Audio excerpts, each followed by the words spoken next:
Welcome to today's episode. I brought on Renee Bauer. Renee, welcome. Thank you. Thanks for having me. Give the listeners a little background. Where do you live and what do you do? Sure. I am from Connecticut, although I'm a Boston girl at heart and I have a Boston accent to go along with it. I am a divorce lawyer and a writer, and I have a podcast myself. Well, and I would think especially during the COVID and quarantine times, it seems like divorces are popping up. Is it more than usual or are you noticing? Yeah, so it quieted down for a little bit. I think everyone it was so new and no one knew what to do and no one was taking any action. But now that things are slowly kind of coming back to a normal rhythm, even if it looks very different than before, people are starting to recognize that if they're not happy, they still need to take action because the problem or whatever issues in the relationship aren't going away. Yeah. Well, and on that note, something we've talked about previously that I really want to dive into is it is so easy to get stuck in the trap of seeking external validation or external conditions to fix an inside job. So I'd love to dive into that and your experience with that. Yeah, absolutely. And so I look at this from the lens of divorce because that's the space that I work in professionally. But I also think that you can really apply this to anything. And the way I talk about it with clients who come to me or someone that I coach through the divorce process is I talk about their mindset and what I call the freedom framework. And the questions that you ask yourself are going to determine and dictate what the outcome looks like. So what I mean by that is when someone comes to me, I can very easily predict whether they're going to be someone who just survives their divorce or adversity or will thrive through it. And that's based on how they talk to themselves and the questions that they're asking. So, for example, the person who really gets stuck and the person who's just kind of scrambling and trying to survive is asking questions that sound like, how am I going to afford to pay my bills? Or how am I going to live?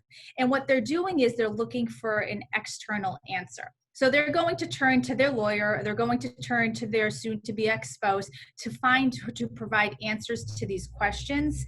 Compared to the person who thrives, they're going to ask the questions of what can I do to make sure that I can pay my bills after all of this? Or what can I do to make sure that I'm okay through whatever challenge that they're going through? And the difference is they're looking internally and they're saying, what can I personally do to make sure that I'm okay at the end of this? And that's the difference between that external and you're sitting back waiting for someone to resolve your problems and give you the answers versus providing the answers yourself. And something that came to mind, even kind of a visual while you were sharing that, is it's somebody, in the moment when they're going through a difficult time, it's feeling despair and defeat. And the questions, how makes you feel lost and out of control. Whereas the person who's going to thrive hopefully can relate to or connect to a higher power and have trust and faith in the process, and just maybe you don't understand what you're going through, but there's a reason, but also taking 100% responsibility for your current reality. Absolutely. Yeah. Right. Yeah. And that goes to the blame game. And so in any challenge that you have, it's so easy to turn to an external source and say, well, this is the reason why this is happening. This is the reason why my house is in foreclosure, or this is the reason why this relationship didn't work, or why I lost my job. And rather than look inside and say, well, the reason why I lost my job might have been because of this, and using each of those challenges or bumps in the road as opportunities to grow from that. No one's perfect. We all have made mistakes. We all messed up. We've all had failures. And it's what you do with that. Do you blame someone else for it? Or do you look at it and say, what can I take away from this and bring that to the next experience that I have? And I think that that's a huge difference in those two personalities. And really the person who figures things out and figures how to keep moving forward versus the person who keeps looking back in the past and gets stuck, Yes. or eventually like walks into a wall because they're too busy looking back and blaming. Okay, two questions on that note. The first one I'll ask, because you just stated it, was it's so easy to look in the rear view mirror or to play the woulda, coulda, shoulda game or how it could have played out differently. The fact is it played out exactly how it was supposed to. Right. So how do you shift people, or what is your advice to shift your mindset from all the woulda, coulda, looking back to forward focus on how do I want to be better? How do I want better experiences? How do you make that shift? You know, it's a great question. And I always believe, and this kind of goes to my root core belief system, that everything is happening to clear the path for something else. So if you get rejected from every job that you've applied for, if you're looking for something, well, that's because none of those jobs were the right ones for you in order to open those doors to something else. And so that when you clear out all of that, then what really you need in your life and what is the universe should be bringing into your life can come in, because now you've cleared that path. So all of those failures and rejections and bumps and challenges are there for a purpose, and they serve a purpose. And so I think just adopting that mindset will help you to not get stuck with every failure or rejection that comes your way. And so, you know, we all know those people where something happens and it can really just paralyze them and prevent them from moving forward. And it's allowing that to say, okay, you know what, that happened. So what's next? And, you know, I like to use the example of, I'm a writer. And on my writing journey, part of getting published is trying to get an agent. Well, trying to get an agent is in a beautiful exercise of accepting rejection, because you get rejected so much and so frequently that at times I had, you know, sometimes 4 or 5 rejections coming in my inbox every single day.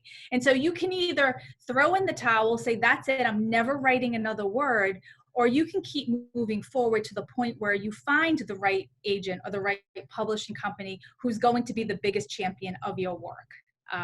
And so it's, you know, you really have to be mindful about recognizing that those are not, they're stumbling blocks, so that you can really get to the point where you're supposed to be. Well, and I think the most important part there is it's a choice, and to, as long as you're clear on your end goal. A quote that I've lived by for years now, especially, I mean, it's so easy to watch people get completely derailed at the end of a relationship, or you were to get fired or laid off or whatever, because people take it so personal. Right. And I remember one time showing up for a first date and I got stood up. Trust me, that was an extremely humbling experience. I never want someone to experience that. But also from that day forward, I have lived by rejection is redirection. Yeah, And that's so beautiful. I always think of something, sure, I want something to go a certain way, but it may not. But I always think of it also like this: it's this or something better.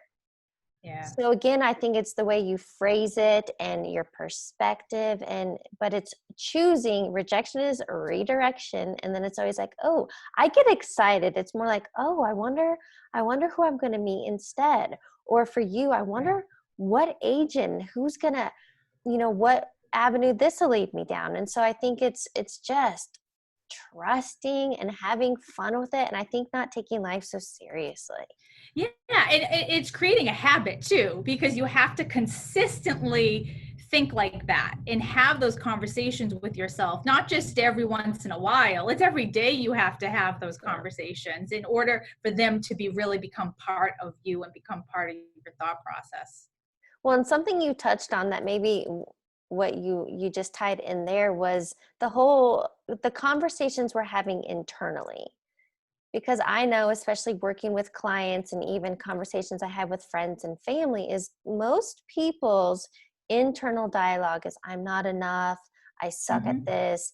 this is hard, I'm never going to get there. But it's habits. So how do you rewire your habits, and how do you flip your internal dialogue to serve you? That's a difficult question to answer, and I think it's so individual. And I can speak from my own experience. So relationships is a great topic for me to share personally. So I'm twice divorced, and at one point after that second divorce, my thought process was, that's it. I suck at relationships. I'm not doing this anymore. I'm going just to get a lot of rescue dogs and live, happily ever after and call it a day. And so, but I really, what I used that as an opportunity instead of kind of just hanging up my hat on relationships, is saying, okay, now that I know what doesn't work in for relationships, or now that I know what I've done wrong, because everyone there takes two to tango, and everyone plays a role in this. It's what can I do moving forward for the next one? How can I better communicate what I need from a relationship? How can I trust my gut and make better choices relying on my own intuition? So it's taking that failure and taking those moments where you can say, I'm not good enough, I'm not lovable, um, and saying, okay, what can I do with that to change that conversation? And it's not that I'm not lovable, it's that I haven't connected with the right person, or I haven't communicated what I need, and so all of these examples are opportunities to really have a different conversation with yourself. And I think it's trial and error. I don't think you can just flip a switch and say, okay, now I'm going to change the conversation. I think you have to just day in and day out have these conversations. And I like to, for me, I did a lot of reading, I meditated, I did yoga, it was putting all of those things into action and taking small actionable steps that just helped clear my mind and bring me a little bit more centered and grounded and focused, so I could allow my voice to really speak and not let all of the noise and chatter kind of clog up the message that I really needed to hear, which was really within me the whole time. It's all the external, it's the social media that, that brings all of the doubt and all of our photo filtered and Photoshop lives that makes you doubt yourself. But if you just turn out the noise and sit quietly and just be, the real voice can come through. Well, and I think most importantly, what you shared there was self-care, which is necessary, and Mhm. that you changed your focus. And so I'm curious, if you want to chat about it, what did you learn that, from your past relationships, that you want to take into your next one? Or, was it, for me personally, when I took time off between ending my engagement and, I dated some here or there, but ultimately it was, I need to show up as the best version of me to attract Yeah. that ideal partner. So what is it that you learned, and what would you do different? Yeah, and so what I've learned from that is that, me personally, so I'm a divorce lawyer and I am conflict adverse. So I will try to avoid conflict in my personal life, and that's something that I became very aware of. And so what happens when you do that is you compromise your own needs, and you compromise everything about yourself and who you really are, because it's easier to, rather than rock the boat. And so now I'm remarried and I have figured all of those things out. And, my husband and I can sit down and have conversations, okay, about, communication and needs and things like that. And maybe the boat gets rocked a little bit, but the boat's sturdy. So, that's okay. That only strengthens the relationship and the bond. It doesn't have to capsize the boat or turn it over. And I think that fear of conflict almost in the other relationships, caused this. What happened was this ripple effect of resentment and so from my perspective, of course, there's always a host of things that happen in any relationship that doesn't go well. But that was what I learned from all of that, and what I contributed to the downfall of those. And so that's something that beyond relationships, I mean, it can go in any relationships or any communication with anyone, with family, with relatives, with friends. When you're not communicating what you need and you're not communicating how you feel about something, that's when you're sacrificing yourself. Would that be your key piece of advice you would give for anyone in relationship? Yeah, so Communication? I have a stepdaughter, and I think she had posted something on social media. It was like, and it was, if you're 35 and over, what advice would you give to someone in their early 20s? And that was my advice. It was, don't sacrifice yourself for a relationship. And really the beauty of bringing your whole self to a relationship exactly the way you are, is really what makes that relationship so much stronger. And communication is everything. And you sit down and you have those hard, uncomfortable conversations, because those are the ones that have to be had, and those are the ones that really save relationships. But a lot of people don't like having them, and that can go to conversations about money. That's something that a lot of women don't like to talk about. It's uncomfortable. They don't want to know what's going on in the finances, or they don't want to ask the questions, and they should be asking those questions. I find, and I mean, I'm happy to share personal things as well. When it comes to relationships and having those difficult conversations, I'm currently dating someone who is very emotionally intelligent, extremely good with communication, to the point that sometimes I get uncomfortable and he calls it "don't myrtle," which means turtle, Yeah. go into my shell. When something gets uncomfortable, I know we both Yeah. know the Jennings, which I'm stoked for their Yes. conversation, but people retaliate, repress, or retreat. So I Mm-hmm. tend to retreat because it's uncomfortable and I don't want to talk about it. Where it's about creating that safe space of stability and safety and no judgment, so that we can talk it out. And then it's like, oh, it's such an, if I think people talk about, internal dialogue and mindset shift, if people would understand that relationships are such an opportunity for growth, and Right. that when you're triggered, to feel it so you can move on and not have to experience it anymore. Absolutely. And it also is a really good indicator of what a healthy relationship is and is not.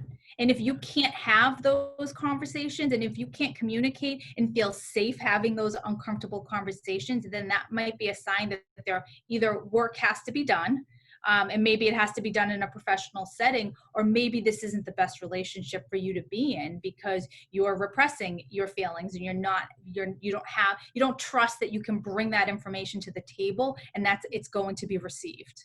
Yes, agreed. Okay, so question for you, from what I want to ask you about this first before I go there. Something you shared with me is that you have to consciously acknowledge your thoughts that don't serve you, and then make small, actionable steps to change it. What does that mean? Yeah. So we all have these conversations every single day. Most women I know are really hard on themselves and for their body image, and something as simple as having talking negatively about yourself, and that could be, I need to lose 10 pounds, or I don't like this about myself, or I don't like that. Those are conversations that are really demoralizing. So and I to be able to switch that up, I say make the conscious decision to reverse that. So rather than have that, when that thought creeps in, you have the different thought, and you say, what do I love about myself? I love this. I love that I can do this. I love that I can go to the gym and lift this. Not the conversation of, oh, I wish this fit me differently. So it's really about recognizing that thought when you have it that's not serving you. And we all know what that is. It doesn't feel good. And it's, and it almost can become on a hamster wheel of once you start one negative thought, it's easy to keep going to the next and the next and the next. And it's recognizing that thought and saying, okay, this thought is only going to bring me down the path that of negativity. And instead I want to come out or change that. And now you're choosing a positive thought. And I like to actually refer to Gabby Bernstein has this thought, this framework that she talks about is choosing again. So when you have that one, a negative thought, you choose another one, and then you choose the next good thought. And so that becomes habit. And some of that is you have to recognize it, and that requires some self-awareness, is not just letting the day. I had a horrible day. It was awful. Someone cut me off, and just, going through the whole day saying that the day happened to you. It's saying, well, wait a second. That was one moment in the day. That was 30 seconds. That's not going to ruin my entire day. So I'm going to choose another thought, and I'm going to recognize something that's going really well, so that becomes the overarching theme of the day. So we have complete control over where our thoughts go and how they land. Question, because I wrote this down, and I want to see if you would agree. I thought of what you were sharing there, a 3-step process. So when this internal dialogue is negative, or going down, I call it going down the rabbit hole. Mm-hmm. It seems that the 3-step process may be to be aware, to acknowledge the thought, and then to replace it. Yes. Yeah, absolutely. Yep. And And I think the acknowledging is the biggest piece of it, though. That's the one I think that most people, everyone knows that they're in a bad mood, or that something happened that they didn't like, but it's acknowledging that that's just one negative thought.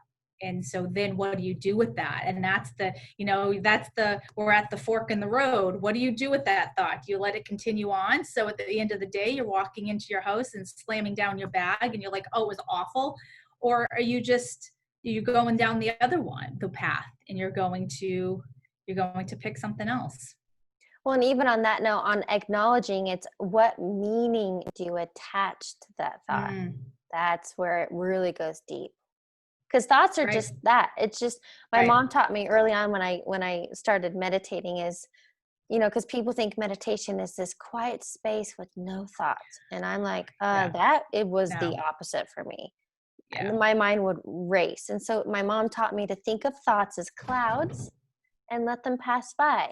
So if we don't attach any meaning to I'm not enough, I'm not worthy, then that won't create this this disempowering belief system. They're just thoughts. Let them go. Right. And sometimes they might linger a little bit over your head longer than necessary, but eventually they'll move on. Yeah. Okay, so then question for you, what is a key takeaway you want listeners to get from this interview? It's that you have all of the power and control to predict, dictate, and define your outcome. And so that means that life doesn't happen to you. You're not the victim. You're not just an actor in all of this. You are the one who can actually change it. You can direct it. And that means taking actionable steps. And that means doing things and changing those thoughts. And you have the power to do that. That's just empowering, because you have control over it. It's not outside of us. It's not this thing you need to constantly seek for. It's right here with you have it. Yes, I love that.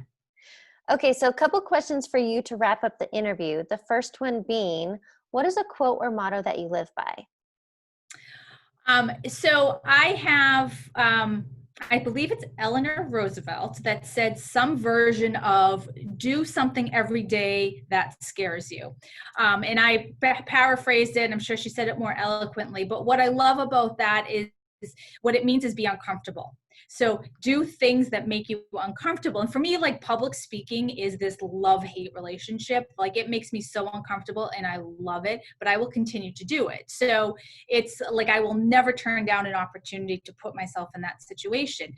My son was having difficulty in baseball one year and he was afraid of getting hit by the ball because it kept happening. And I stuck that quote up on his wall because it's scary. I get it, but do it anyway. So it's force yourself to do uncomfortable things. And that's what it means to me. And it's something that I live by. That's where the growth is, for sure. Right. What is a book you're currently reading or highly recommend? There's so many. I loved the book You're a Badass, and I loved the book Untamed. So those were kind of like the self-help books that really felt empowering to me. And it really meshed with everything that we're talking about. It was really just that mindset and that doing those uncomfortable things. I am reading a book right now by a friend who is a writer called The Perfect Marriage, which is a murder mystery. And it just got released yesterday and it's wonderful too. Oh, awesome. The one, Jen Sincero, she wrote You Are a Badass, and she Yeah. has this whole series, You Are a Badass. Yes. And what I love about Jen is she's so real and raw, and she's pretty dry Mm-hmm. humor. She's funny. But she came from a very scarcity mindset that life sucks, and she was like barely getting by. And then what I understand, I'm pretty sure she's a student of A Course in Miracles. That's what her Yes. teachings are from. And so she realized, like you touched on, that the power is within, that she changed her thoughts and she changed her focus from scarcity to abundance. And now she's killing it. Yeah, right. So And you know what? It's that law of attraction because it's once you allow that or you open yourself up to it, it is like it works and it will keep just rolling in. And in terms, I'm not talking about money, I'm talking about everything that is, in your universe that you want out of it. And I have a very specific example about that. And when I started my podcast, I wrote a list of certain people who I wanted to have on my podcast. And every single one of them in the past 2 or 3 weeks I've made a connection with, and some are lined up to be interviewed. And it was just like opening the door to it and staying in a really positive place. It's like a magnet. And it attracts it. So yes, absolutely. And once you sort of act from a place of scarcity, then everything kind of shuts down, and all of a sudden that becomes the what magnifies. So you really have to be conscious about staying open and just allowing the universe to do its thing, because it will come. 100%. I couldn't agree more. love this stuff. Final question for you. What advice would you give your younger self? That is a great question. It would be to not be so concerned about what other people think. And that goes to so much of what we talked about with that external force. I think that often when I was younger, in my teens and in my 20s, I was very concerned about who thought what and what conversations that they might be having, and none of it matters. It's your people are your people, and you'll find those people, and those people are going to be supporters and cheerleaders, and the critics are going to be there. And I think Brene Brown actually says it best. It's like the people in the arena with you are the ones you want to listen to, not the ones spectating who have kind of a whole lot to say. Of course, she said that a lot nicer, but that concept of just finding your people and tuning out the external noise. Yes, for sure. Renee, thank you so much for joining me today for this interview. Thanks for having me. It was so much fun.